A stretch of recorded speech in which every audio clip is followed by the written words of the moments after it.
शहर कायद में बादलों का बसेरा। सुबह सवेरे हल्की बारिश ने कर दिया है शहर का मौसम खुशगवार। महकमा मौसमियात का कहना है आइंदा 24 घंटों के दौरान शहर कायद पर बादलों की आंख मचोरी जारी रहेगी। इसी दौरान शहर में कहीं कहीं बूंदाबांदी और कहीं बारिश का भी इम्कान है।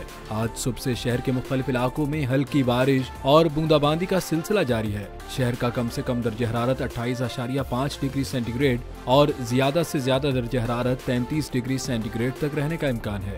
इस वक्त शहर में 18 किलोमीटर फी घंटा की रफ्तार से समंदरी हवाएं चल रही हैं, जबकि हवा में नमी का तनासुब 79% है।